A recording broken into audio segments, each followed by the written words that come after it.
यानी अपनी बद्रीनाथ धाम यात्रा में बाबा बागेश्वर ने कोई तकलीफ नहीं उठाई। ये दिन आ गया है कि पुतिन जैसा उसका इंटरव्यू लेने के लिए अंजना बैठ गई। स्टार टीचर्स, यूट्यूब वाले स्टार टीचर्स। तो क्यों पड़ गया है गोदी मीडिया बाबा भागेश्वर धाम के पीछे और यूट्यूब पर खान सर जैसे टीचरों के पीछे? उसके पीछे की वजह है देश का युवा, बेरोजगारी और उसकी बढ़ती हुई आवाज। जो एक वक्त गोदी मीडिया के चहीते बाबा हुआ करते थे, आज वही गोदी मीडिया बाबा भागेश्वर धाम के धीरेन्द्र शास्त्री को किस तरीके से एक्सपोज करने में लग गया है। 18 मई को बद्रीनाथ पर्वत पर बाबा बागेश्वर पेट्रोल वाले फोर्ड एंडेवर कार में सवार थे और हेलीकॉप्टर तो डीजल से नहीं उड़ता। अभी कुछ दिन पहले 21 दिनों के लिए भागेश्वर धाम के धीरेन्द्र शास्त्री गुप्त साधना में थे। इसका असर उन पर इतना हुआ कि बाहर आने के बाद इन्होंने युवाओं की बातें करी, बेरोजगारी की बातें करी और ये भी कहा कि कैसे कॉकरोच जनता पार्टी उभरी है और देश का युवा अपने लिए आवाज उठा रहा है। कॉकरोच निकला, पर इससे यह सिद्ध होता है बेरोजगारी तो बढ़ रही है, भारत का स्किल डेवलपमेंट तो घट रहा है, भारत के युवाओं की चिंता तो होनी चाहिए। यानी मीडिया के लिए पहले ये बाबा जिस तरीके से फेवरेट हुआ करते थे, अब भागेश्वर धाम के धीरेन्द्र शास्त्री किस तरीके से मीडिया के निशाने पर आ गए हैं। पहले बाबा कहा करते थे कि भारत में हिंदुओं की संख्या घट रही है और अब कह रहे हैं बेरोजगारी की संख्या बढ़ रही है। पहले बाबा कहते थे हिंदू खतरे में है, अब कह रहे हैं जनता खतरे में है। कितना बदल गए सरकार। कुछ वक्त पहले तक तो चित्रा त्रिपाठी इस बात को लेकर के गुस्सा जाती थी कि जब कोई धीरेन्द्र शास्त्री पर कटाक्ष करता था कहते हुए कि ये देखो 2019 में ये क्या थे और 2025 में ये क्या है, उस पर चित्रा कहती थी कि अगर अपने पैसों से बना है इंसान तो उसमें दिक्कत क्या है। लेकिन आज उसी के खिलाफ पूरा शो किया गया। कितना बदल गए सरकार। एक बात तो साफ है कि धीरेन्द्र शास्त्री के 21 दिन की गुप्त साधना ने उनके अंदर कुछ परिवर्तन तो जरूर कर दिया है, जो अब मीडिया को खटक रहा है। इतना ही नहीं, क्यों खान सर जैसे टीचरों के पीछे मीडिया लग चुका है। स्टार टीचर्स, यूट्यूब वाले स्टार टीचर्स। वैसे अंजना ओम कश्यप की भड़ास जो है वो इस कारण से भी हो सकती है। मतलब देश में अब ये दिन आ गया है कि पुतिन जैसा हम इतना बड़ा देश का राष्ट्रपति, उसका इंटरव्यू लेने के लिए अंजना बैठ गई थी। आपको याद होगा नीट पेपर लीक से लेकर के सीबीएसई की फॉल्टी ओएसएम किस तरीके से यूट्यूब पे रहे टीचर्स ने आवाज उठाई, इसके खिलाफ बयानबाजी शुरू करी। उस पर मीडिया और बौखलाया हुआ है। किस तरीके से अंजना ओम कश्यप की बौखलाहट साफ दिख रही है। जिनको कुछ जानना ना कौड़ी, कभी ब्लैक बोर्ड लेकर कुछ एक्सप्लेनर बनाते हैं, खाली व्यूज बटोरते हैं। यानी देश में बेरोजगारी की बात करना, महंगाई की बात करना, पेपर लीक की बात करना, देश के युवाओं के रोजगार की चिंता करना, किस तरीके से मीडिया को खटक रहा है। अब ये खबर देखिए पश्चिम बंगाल में क्या हो गया, जिसके बाद अब ये सवाल उठ रहा है कि क्या कभी सांसद के ऊपर इस तरीके का हमला देखा है आपने।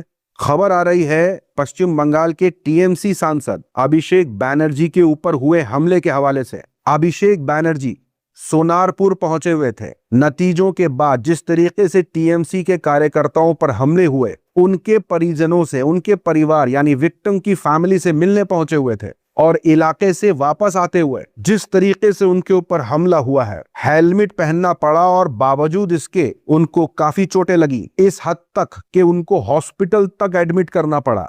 टीएमसी ने आरोप लगाया कि इसके पीछे बीजेपी की साजिश है। सोशल मीडिया पर इन हमलों के बाद ये चल रहा है कि पश्चिम बंगाल किन के हाथों में चला गया है।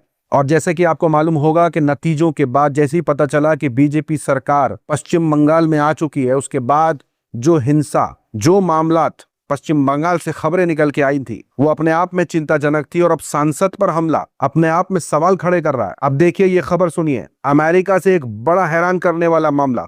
गुजरात का रहने वाला 27 साल का एक शख्स अमेरिका के एक होटल में काम करता था और गैर कानूनी तरीके से रह रहा था। उसी होटल में ह्यूमन ट्रैफिकर आता है और वो भी 2 नाबालिग लड़कियों को लेकर के। अब इनकी मजबूरी का फायदा कैसे उठाया, ट्रैफिकर्स ने लड़कियों को धमकी दी कि उन्हें होटल स्टाफ के साथ रिश्ता बनाना पड़ेगा ताकि होटल में कम रेंट पर हम रह सके, वरना ये लोग हमें होटल से बाहर निकाल देंगे। होटल में काम करने वाले शख्स ने ये कोर्ट में कबूला है कि उसने होटल के कैश से पैसे निकाले और उन ह्यूमन ट्रैफिकर्स को पैसे दिए ताकि नाबालिग लड़की के साथ रिश्ता बना सके। और ये सब कुछ कई दिनों तक चल रहा था। फिर एक दिन पुलिस होटल के अंदर चोरी की कंप्लेंट सॉल्व करने आई थी और वहीं से इस पूरे कार्यक्रम का पर्दाफाश हो गया। लेकिन यहाँ ताज्जुब की बात यह है कि मीडिया के अंदर जब ये ट्वीट सामने आया तो इसके अंदर आरोपी का नाम मेंशन नहीं किया गया था। वो 27 साल का भारतीय नागरिक कवन कुमार पटेल है, जिस पर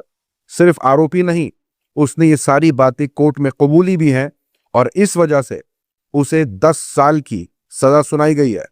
यहां तक कि यह भी बताया जा रहा है कि उसकी सजा पूरी होने के बाद उसे वापस डिपोर्ट कर दिया जाएगा। ये वाली खबर देखिए, अगर इसमें मामला रिवर्स होता तो अभी तक पूरा शो चल चुका होता। उत्तर प्रदेश के मेरठ का मामला। अब आपको मालूम होगा कि बकरीद का वक्त है और यहां थोड़ा सा इधर उधर कैसे मामला बिगाड़ सकता है। पुनीत नाम के एक शख्स ने पुलिस को कॉल किया, कॉल करके दावा किया कि उसके घर के बाहर गोश्त का भरा हुआ बैग फेंक कर गया है कोई, जिसके बाद इलाके में तनाव का माहौल बन गया। पुलिस ने इन्वेस्टिगेशन शुरू करी, सीसीटीवी फुटेज से पूरा मामला जांचने की कोशिश करी तो पाया कि एक साइकिल में एक लड़का बैग लेके जा रहा था और उस साइकिल से अनजाने में वो बैग गिरा था। और पुनीत नाम के शख्स ने, जिसने पुलिस को कॉल करके ये सूचना दी है, उसने किस तरीके से उस पैकेट को रास्ते से उठा करके अपने घर के करीब रख लिया और फिर पुलिस को कॉल करके इस तरीके का दावा किया कि कैसे उसके घर पर गोश्त फेंका गया है। यहां तक कि यह भी खबर है कि वो जो बैग लेकर के जा रहा था लड़का, उसकी उम्र 12 साल और नाम उसका मयंक, जी हां मयंक नाम का लड़का गोश्त की थैली लेके जा रहा था, रास्ते में गिर गई, पुनीत को दिखी, उसने वो थैली अपने घर के पास रख करके पुलिस को कॉल कर दिया और कहा कि मेरे घर पर गोश्त फेंका गया। लेकिन यहां कैसी कार्रवाई हुई है उस पर भी सवाल उठ रहा है। मेरठ पुलिस ने शिकायत करने वाले के ऊपर सिर्फ वार्निंग जारी करी है, जी हां, यानी पुनीत को सिर्फ वार्निंग दी गई है कि फ्यूचर में इस तरह की गलती दोबारा ना करना। अब यह खबर कितनी गंभीर थी, क्या कुछ हो सकता था, वो अलग चीज है, लेकिन सिर्फ गुंडा कहने पर क्या हुआ एक बुजुर्ग के साथ। खबर निकल के आ रही है मेरठ में सीएम योगी और पीएम को एक शख्स ने ये बुलाया। मुख्यमंत्री गुंडा मुख्यमंत्री है, इसमें मुकदमा चलना है, इस पर बुतरे हाँ योगी पे मोदी पे अमित शाह पे। उसके बाद उस शख्स का क्या हाल हुआ, वीडियो देखिए।